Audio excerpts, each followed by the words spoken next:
Un saludo especial de parte del Colegio Bautista de Teología, por supuesto de sus autoridades y del personal docente que tenemos el privilegio de servir en esta prestigiosa institución. Hoy vamos a conversar un poco sobre lo que es una de las asignaturas denominada el Ministerio de Jesús. ¿Por qué es importante esto? Bueno, porque esto nos permitirá aterrizar, digámoslo de esa manera, conocer sobre esa persona, ¿verdad? Ese ser divino que está en el ambiente de muchos, está en el conocimiento de muchos, pero obviamente hay muchas veces difusión de lo que de su vida, de su ministerio, de su actuación, de su decisión, de su origen, pero también eso implica que a la base hay varias como ideas de cómo fue, cómo hizo, cómo llegó a nuestra humanidad, etc. Entonces, hoy es una buena oportunidad para que podamos revisar a partir de una serie de varios momentos cómo es el ministerio de Jesús aquí en la tierra. El objetivo general sería, digamos, de una manera panorámica, conocer y analizar la base de la obra de Jesús a través de los evangelios. Debemos hacer de inicio esta acotación, es que sobre la vida de Jesús, sobre su ministerio, lo que tenemos de información son los evangelios que están en el texto bíblico. Por supuesto que estos evangelios, los estudiosos los han logrado, digamos, diferenciar. Como conocemos, hay 4 escritores de los evangelios, que es Mateo, Marcos, Lucas y Juan. En algunas versiones bíblicas se conocen como San Mateo, San Marcos, San Lucas y San Juan. Estos evangelios narran los diferentes acontecimientos de la vida de Jesús. Y los estudiosos han diseñado que 3 de esos evangelios son conocidos como evangelios similares o con el término de evangelios sinópticos, porque contienen los 3, el 80% del Evangelio de Mateo, el 80% del Evangelio de Lucas, es el contenido del Evangelio de Marcos. Hay poca diferencia en ellos. Los acontecimientos, los hechos, las situaciones son narradas de manera bastante similar. Y el otro Evangelio, el Evangelio de Juan, es un Evangelio que presenta a Jesús desde otra óptica, desde otra perspectiva. ¿Cuál? La perspectiva divina, la óptica divina, porque desde su capítulo 1 lo introduce como Dios. Sin embargo, el Evangelio de Mateo y el Evangelio de Juan, Mateo en el capítulo 1 introduce a Jesús como descendiente del linaje judío, como descendiente del linaje humano, de tal manera que lo presenta así para corroborar el cumplimiento de una promesa que está allá desde el Génesis capítulo 3, versículo 15. Lo mismo hace Lucas, que presenta la genealogía de Jesús. De tal manera entonces que al Evangelio de Juan se le denomina también como un evangelio de alta cristología. ¿Por qué se le denomina de alta cristología? Porque tiene contenido, presenta a Jesús con un contenido de divinidad. Obviamente como de divinidad, pero tampoco de una manera mística, digamos, sino de una manera de demostrar que el que está caminando, el que está actuando, el que está relacionándose con la población en los relatos de ese evangelio, es el Hijo de Dios y que por eso tiene la autoridad para enseñar, para conducir, para hacer todas esas actividades propias que él desarrolló en su ministerio. Y los otros evangelios pues se conocen en ese término como de baja cristología, no porque no hablen de Cristo, sino porque su enfoque es el Jesús hombre, el Jesús siervo, el Jesús que sirve a sus contemporáneos. Dicho esto, entonces, también es importante saber que hay otro tipo de libros que se conocen como literatura extrabíblica, denominado como libros deuterocanónicos, es decir, los libros del canon bíblico eso se conocen como protocanónicos, es decir, el término proto significa primero, son del primer canon, del canon que nosotros conocemos, en este caso de nosotros, 66 libros. Ahí están incluidos los evangelios. Y los otros libros se conocen como deuterocanónicos, es decir, de un segundo canon. Eso significa la palabra deutero, segundo. De tal manera que no son libros que son dañinos, que son malos en absoluto. Son libros nada más que en algún momento de la historia que se reúnen por la inspiración del Señor, del Espíritu Santo, y toman una decisión sobre organizar el canon bíblico. Estos libros quedaron en un segundo plano, digamos, de tal manera que estos libros que sí conocemos como protocanónicos son los que se consideraron como llenos de la presencia del Señor y provenientes realmente a través del Espíritu de Él, inspirando a cada uno de los escritores. Dicho esto, entonces, los libros los extrabíblicos también podemos encontrar que situaciones, eventos que aparecen en los evangelios también aparecen en estos libros, y eso nos ayuda como históricamente a relacionarlos. Dicho esto, entonces vamos a hablar hoy, visto ya el objetivo de este conversatorio con ustedes, de esta asignatura que conocemos en el Colegio Bautista de Teología como Ministerio de Jesús, Jesús y su entorno judío. Vamos a iniciar desde, digamos, su nacimiento, cuando el Señor es anunciado. ¿En qué ambiente aparece Jesús en el territorio de Judea? En un ambiente dominado por dos elementos, el elemento cultural y el elemento político. El elemento cultural, como sabemos, hay imperios que fueron muy dominantes en el oriente, en el hemisferio oriental. Uno de ellos fue Roma, digamos, de adelante hacia atrás, Roma, Grecia, Babilonia, Asiria. Entonces, cuando Roma está dominando el territorio de Judea, quien aparece en la escena es el cumplimiento de la promesa de Dios. Lo relata la carta a los Gálatas y dice Gálatas 4, ¿verdad? Y cuando fue el cumplimiento del tiempo, Dios envió a su Hijo nacido de mujer, bajo la ley, entonces para hacer ese ministerio. En ese ambiente nace Jesús y ahí está la dominancia cultural, que es muy importante conocerla, de Grecia. Aunque Grecia ya no era el imperio dominante, por supuesto ya era un imperio dominado, pero su desarrollo cultural, social, económico, político de su momento logra trascender hasta esta época también. Y bueno, de hecho, hasta el día de hoy, porque mucho conocimiento que se tiene a la base las explicaciones, las intenciones, las conclusiones de esa época griega.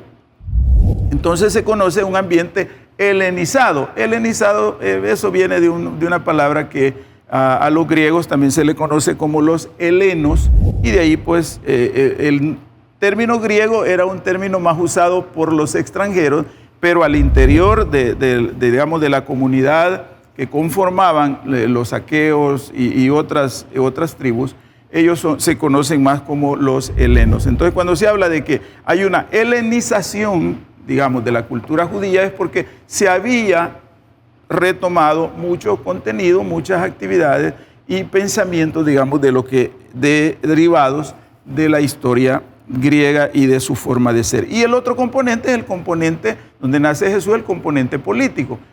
Roma como imperio dominando el territorio. Obviamente, la historia registra que hay un acuerdo entre en este caso, el invasor, Roma, y los cooptados, ¿verdad? Aquellas poblaciones que son tomadas cautivas. Ahí hay una conveniencia, hay un acuerdo de conveniencia entre las autoridades, los líderes de esas comunidades y los representantes de Roma. Y Roma pues establece sus reglas económicas, políticas, de repente sociales, pero respeta, digamos, la cultura de los pueblos cautivos. Y Judea, Israel, no fue la excepción de ese momento. Por eso es que vemos nosotros en los evangelios todo un grupo con una alta autoridad, el sacerdocio, y los estudiosos de la ley, que son divididos, están divididos en varios sectores. Están los fariseos, están los saduceos, los herodianos y otros grupos que se han organizado en esos tiempos. En ese momento entonces aparece Jesús. Y es importante cómo son los primeros momentos de Jesús, cómo es después del aspecto histórico, social y político y cultural, vemos el aspecto religioso. Jesús, debemos de dejarlo como el tema de hoy, Jesús y su entorno judío. Es decir, Jesús es descendiente judío y entonces su práctica también es judía.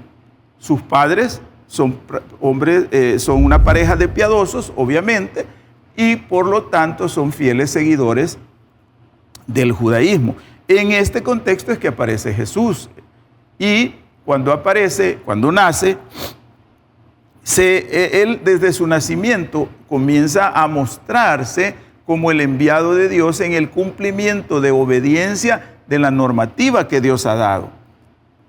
Cuando en el monte Sinaí, Jehová o Yahweh o Yahvé entrega las ordenanzas conocidas como el Decálogo o las leyes, una de las establecidas por el Señor es que cuando haya cosecha y se levante la cosecha, deben de dejar algo para, dice él, los huérfanos, las viudas y el extranjero. Eso lo hace desde el principio que está estableciendo la parte legal con su pueblo. Y eso se mantiene a lo largo, usted lo encuentra en los salmos, el Salmo 46 creo dice, Dios es Dios de huérfanos y de viudas. Y eso es el reclamo mismo del Señor al pueblo de Israel a través de los profetas Isaías, Jeremías, Ezequiel, que es justamente que ellos habían defraudado al pobre, a la viuda, al huérfano, al menesteroso, al extranjero. Entonces, cuando aparece Jesús, ¿a quiénes les es anunciado la presencia, la llegada del Mesías? Dice el Evangelio de Lucas que es anunciado a unos pastores. Les hacen el anuncio, los pastores se quedan sorprendidos y después ellos van y conocen al niño Jesús. ¿Quiénes son los pastores? ¿A quiénes representan? Son campesinos, hombres dedicados las 24 horas a estar en el cuidado del rebaño. Por lo tanto, un cumplimiento de esa indicación se le revela a los pobres. En el mismo contexto judío, ¿cómo sigue la infancia de Jesús? Bueno, es circuncidado al 8º día, es presentado en el templo en cumplimiento de indicaciones. Por ejemplo, dice el capítulo 13 del libro de Éxodo, dice que, capítulo 13, versículo 1, que todo primogénito, dice, debe ser dedicado a mí, dice Dios. ¿Y qué hacen los padres de Jesús? Van y lo presentan al templo a los 40 días. Pero también cumplen con lo que mandata el capítulo 12 de Levítico, que dice que toda mujer que haya dado a luz a un varón, sus días de purificación son 40 días, y a los 40 días tiene que hacer un ritual con ovejas o con palominos. Entonces, en cumplimiento de esa normativa ceremonial, uno puede encontrar que Jesús está en una práctica judía. Porque a veces nosotros podemos considerar, a veces voy a usar este término, como lo hacemos más contemporáneo a Jesús, con costumbres, digamos, de países más conocidos, de cultura más conocida por nosotros, pero en realidad de cultura latina, digamos, la famosa cultura latina derivada de Roma, que conquista Francia, que conquista España, que conquista, y luego estos países que conquistan América, bueno, etcétera, ¿no? Entonces hay una como latinización.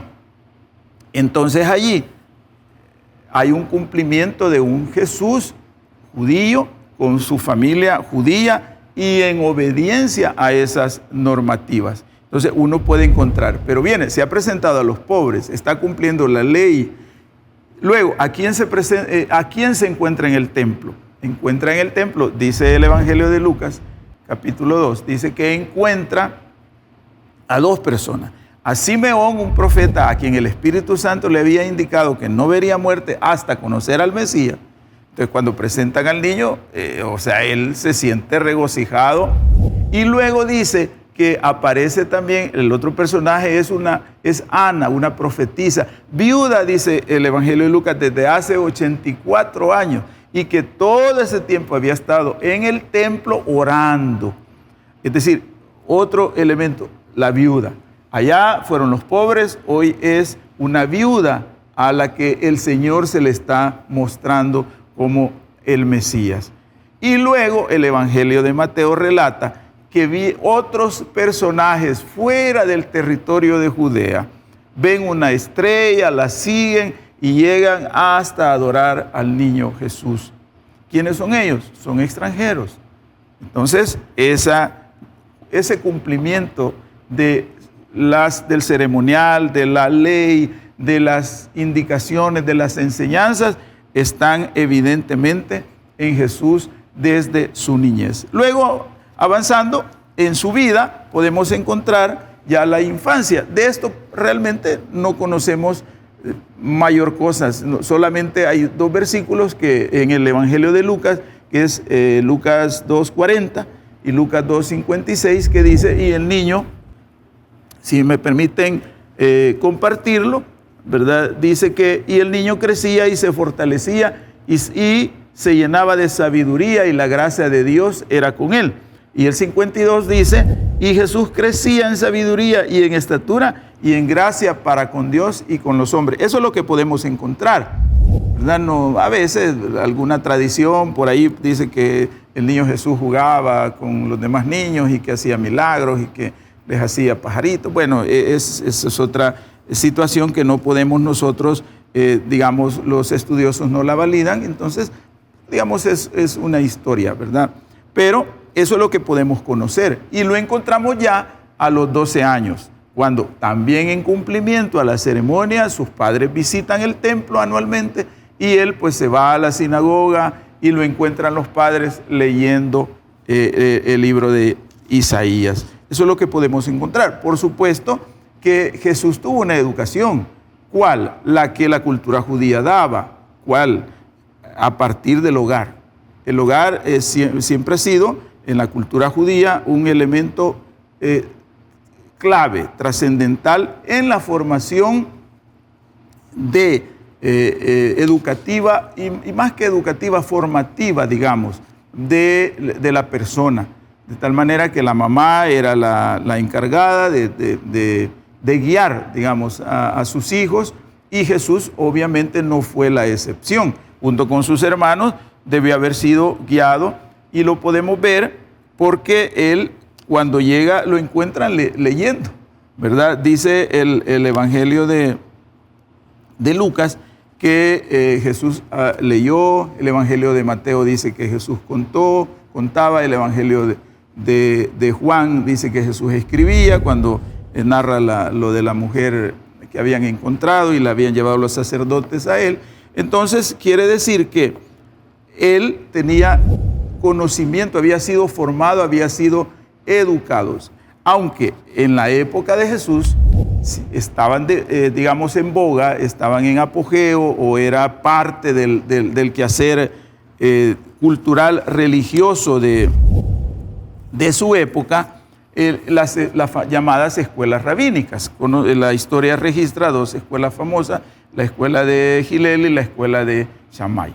La diferencia en esas escuelas aparecen más o menos ahí por el año 60 antes de Cristo, una de ellas, y la otra como 40 o 38 años antes de Cristo. Es decir, cuando él aparece ya en la tierra, ya esas escuelas están muy desarrolladas, digamos, y tenían a la base de las escuelas el estudio de la palabra de Dios, el estudio de la Torá, el estudio de la Tanaj o el estudio del Talmud, ¿verdad? Que es la Biblia hebrea. Entonces, ellos, los judíos, digamos, algunos podían asistir a esa formación. Los otros que no tenían la posibilidad de asistir a esas escuelas, digámoslo de esa manera, eran educados en las sinagogas. Allá estaba un rabino, una persona conocedora también, y que junto con empezar a partir de los 12 años a leer Levítico, y ya a los 15 años todavía de una manera más sistemática, más sistematizada, pues ahí en esas escuelas ellos también aprendían y eran formados como parte de la cultura judía.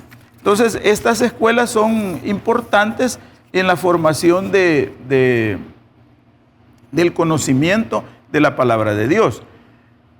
Tan importantes que se forman sectores, como les decía hace un momento, y aparecen los famosos fariseos. Y aquí es bueno hacer este comentario, que a veces nosotros tenemos un concepto de que cuando se menciona el término, la palabra fariseo, es de un significado totalmente negativo, adverso, complicado, que si alguien le dice, usted es un fariseo, le está diciendo, usted es un pecador, usted es una persona indeseable, pero realmente ese no es el concepto. Jesús, cuando confronta, digamos, usemos ese término, cuando conversa con aquellos fariseos que lo andaban, digamos, persiguiendo, que lo andaban controlando, que andaban escuchando lo que enseñaba, lo que hablaba, lo que conversaba, obviamente eso, la palabra de Dios no enseña eso, sino que estas personas se vuelven, digamos, como muy estrictas, apegadas a la ley, de tal manera que estas escuelas que hemos hablado, la escuela de Hillel y la escuela de Shammai, son escuelas que la escuela de Shammai, por ejemplo, se considera más rígida, voy a decir, usando un término más ortodoxa, ¿verdad? Ortodoxo es un término que viene de la palabra ortos, y ortos lo que significa es recto, eso es lo que significa, ¿verdad? De tal manera que de allí derivan las palabras ortopedia, ¿verdad? Que son personas especialistas en la rama de medicina, pues en enderezar, digamos, ¿verdad? En hacer que los huesos vuelvan al cauce normal. Entonces, la escuela de Shammai era más ortodoxa. La de Hillel era más, no liberal, pero más flexible. Sin embargo, que fuera flexible no ha significado que fuera dejar hacer, dejar pasar, porque el mismo apóstol Pablo es practicante, o sea, formado en esa escuela por un nieto de Hillel, que es Gamaliel, pero usted puede encontrar cómo era la actitud del apóstol Pablo, ¿verdad? Que los mismos cristianos, los mismos seguidores de Jesús en sus primeros momentos que aparece Pablo, pues resisten la presencia de él porque dicen, este hombre es un personaje terrible, ¿verdad? Que nos daña, que está en contra de nuestras ideas y no solo está en contra de las ideas, sino que nos perjudica, ¿verdad? Busca la manera de llevarnos presos, de maltratarnos, de hacernos daño físico, y siendo parte de la escuela de Hillel. O sea que no significa entonces que ellos eran como permisivos, ¿verdad? Obviamente había una consideración en el enfoque, Shammai enfocado más en el cumplimiento de la ley, que fue una de las cosas que justamente Jesús le achaca a los fariseos, ¿verdad? Porque privilegian el tema del contenido divino, de una ley, de una regla dictada por Dios, digamos, en contra de la misma dignidad humana. Y por eso es que él en un momento dado hace este planteamiento, ¿verdad? Dice, el hombre no es para el sábado, ¿verdad? Es decir, privilegiando porque justamente cuando uno de los fariseos le pregunta a Jesús y le dice, ¿qué es lo que ha ordenado Dios? ¿Qué es la ley divina? Entonces dice Jesús, bueno, son dos cosas, ¿verdad? Amarás al Señor tu Dios con todo tu corazón, como había sido establecido allá en el Sinaí, pero también le dice, y amarás al prójimo como a ti mismo, que también había sido establecido en el Sinaí, pero que no se había, digamos, como privilegiado, ¿verdad? Lo que se privilegia desde ese momento hasta en el momento de Jesús, justamente es el tema legal, es el tema, y que se vuelve en algo, las personas se vuelven aficionadas a lo legal y se convierte en un legalismo. Entonces Jesús no ataca, digamos, a la persona del fariseo, sino a aquellas convicciones que riñen con el mandamiento del Señor, con los mandatos de Dios de privilegiar la relación con el prójimo. Entonces eso es lo que cuestiona. Pero ¿qué pasa? Hubo fariseos que fueron cercanos a Jesús, por ejemplo, José de Arimatea, Nicodemo. El Evangelio registra una conversación de Jesús con Nicodemo. Y es más, el mismo Nicodemo que dice, sabemos que has venido de Dios. Y que le dice Jesús, tú eres un maestro de la ley. Entonces, ellos tienen una conversación y no contraria, digamos, no confrontativa en el tema, como varios episodios en los evangelios son narrados, ¿verdad? Donde hay una predisposición, digamos, no, este no puede ser el Mesías, acusan a Jesús de estar endemoniado, de que no puede ser él el Mesías por estas y estas otras condiciones. Entonces, en ese ambiente es que Jesús tiene que defender su ministerio, digámoslo de esa manera, atacando las ideas tergiversadas, complicadas, un poco torcidas, digamos, de lo que algunos no solo de los fariseos, sino que habían otros. Justamente se recuerdan cuando le preguntan, Jesús habla le cuestionan sobre la resurrección, ¿verdad? Y entonces él les enseña sobre ese tema, porque le llegan a preguntar, y la ley dice que si una mujer que quedó viuda y no tuvo descendencia, se tiene que casar con el hermano, y bueno, y se casó con 7, es decir, eran inclusive provocadores, ¿verdad? Porque justamente eso es lo que querían, provocar la acción de Jesús, que siempre tuvo una actitud, obviamente como Dios, ¿verdad? De consideración, de comprensión al prójimo. Seguramente en algún momento dado, inclusive se sintió triste, ¿verdad? Porque la condición humana de la dureza, de la actitud, que la identifica a Jesús, como dice, la dureza del corazón. Una actitud necia, digamos, ¿verdad? Cerrada. Entonces, él justamente lo que hace es querer dar luz al conocimiento, que obviamente era un conocimiento bueno, pero era un conocimiento bueno, pero mal aplicado, digamos, de esa manera. Entonces, en ese ambiente es que había gente muy estudiosa. Y pues podemos dejar establecido, ¿verdad?, que el grupo o lo que se conoce a veces como secta, no entendida secta tampoco como algo negativo, ¿verdad?, sino como un grupo que se ha establecido para algo. Entonces, en eso, ahí están los fariseos, ¿verdad?, que ellos creen en la resurrección, ¿verdad?, tienen sus propios preceptos. Y los saduceos, que obviamente también son un grupo de estudiosos, pero que estos son los que hacen convenio, digamos, con Roma en ese momento para, ellos son los sumos sacerdotes, por ejemplo.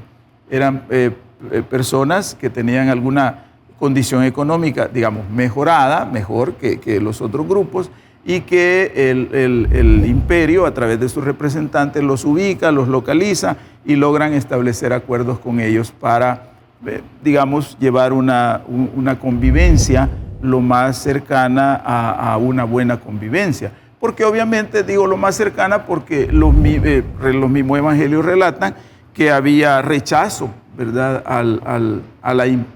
a la presencia romana en Judea, ¿verdad? Inclusive Jesús les enseña, le dice, si les piden que le lleven una milla, ¿verdad?, la carga, porque según se relata, pues los soldados romanos obligaban a las personas a hacer eso, ¿verdad? Entonces dice Jesús, y claro, ¿quién era ese prójimo? Era un prójimo no muy, nada agradable, ¿verdad?, para un judío.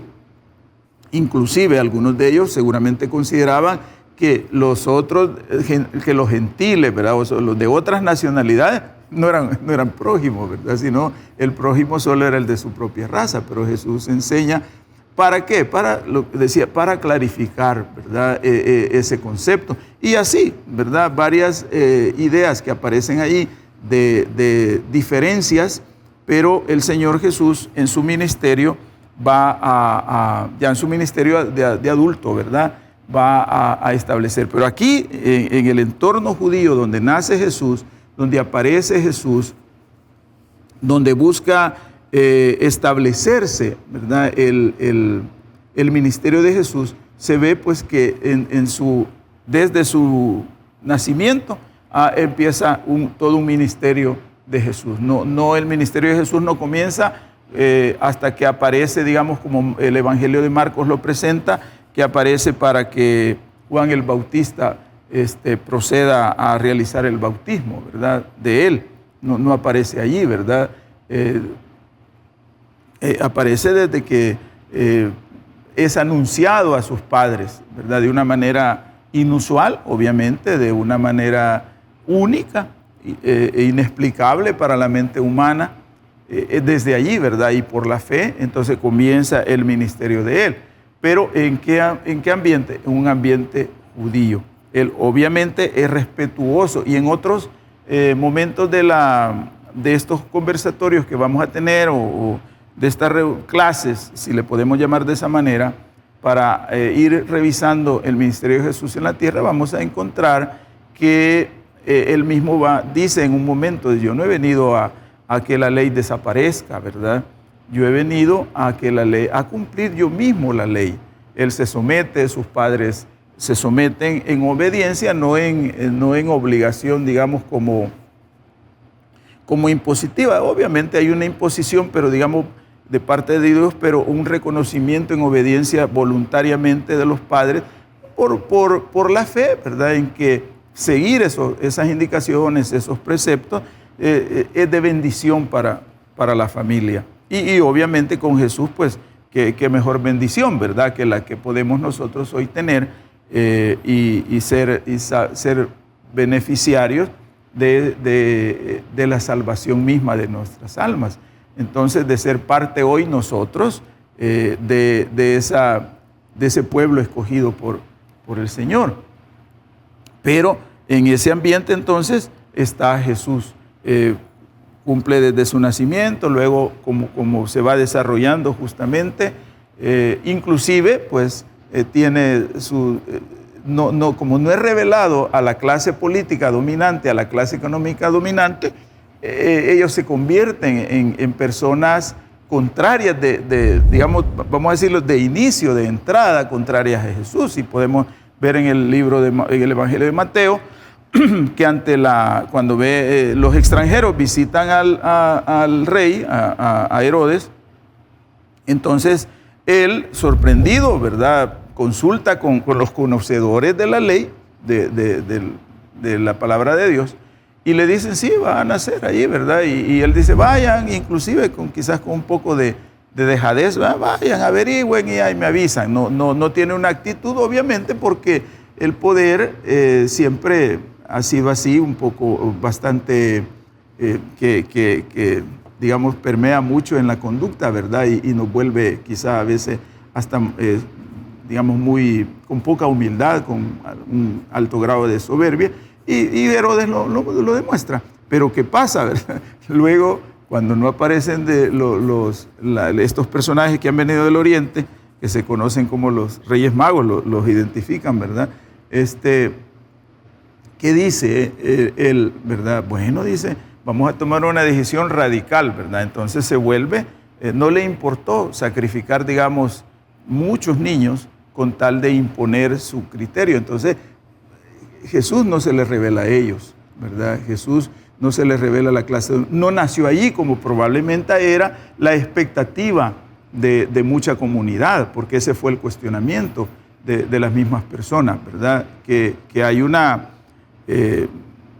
duda, digamos, y digámoslo de alguna manera, para su momento y para su conocimiento razonable, en el sentido de que aparece el Mesías en un ambiente opuesto, digamos, a lo de un rey, ¿verdad?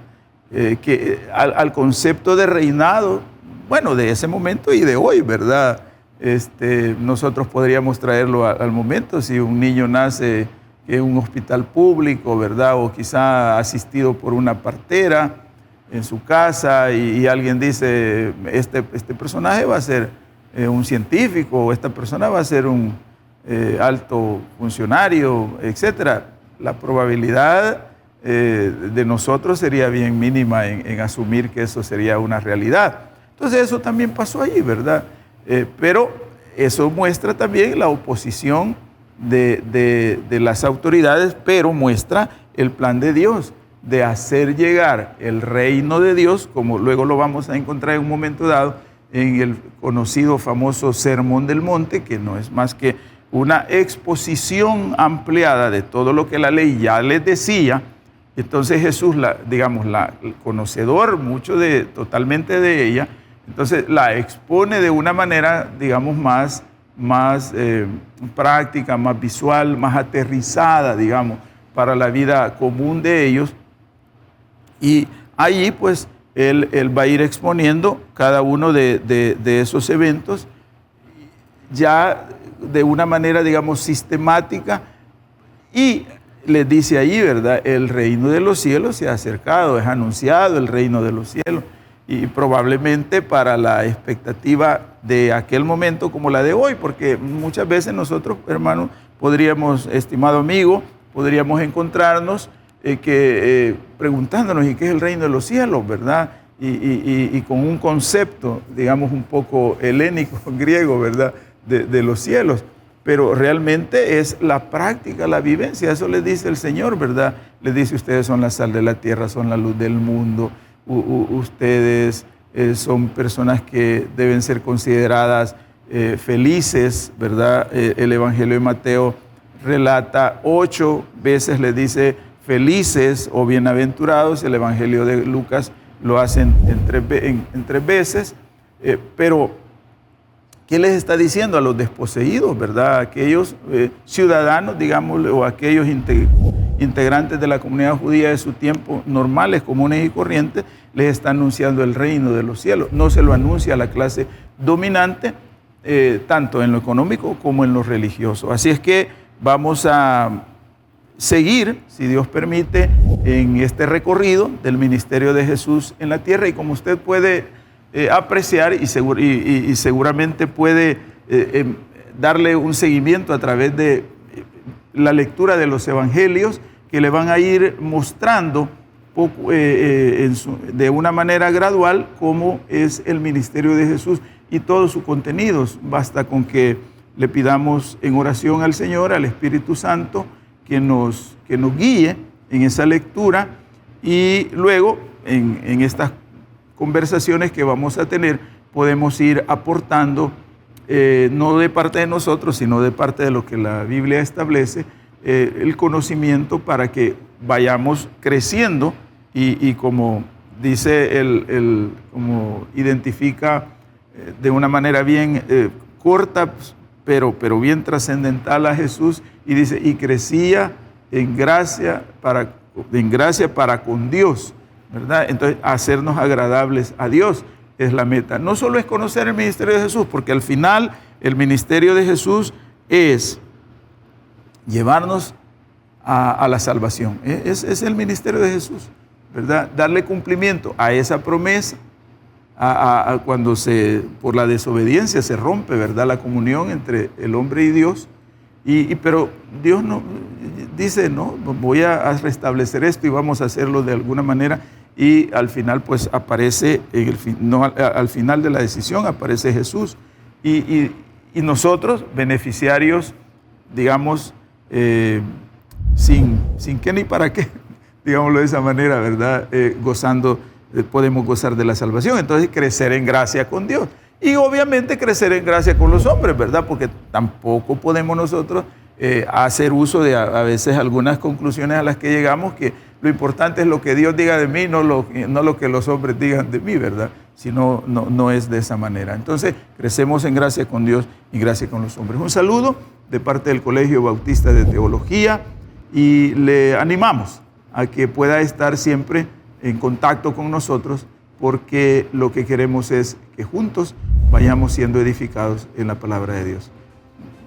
Un saludo y que Dios los bendiga y nos podemos ver pronto, si Dios lo permite.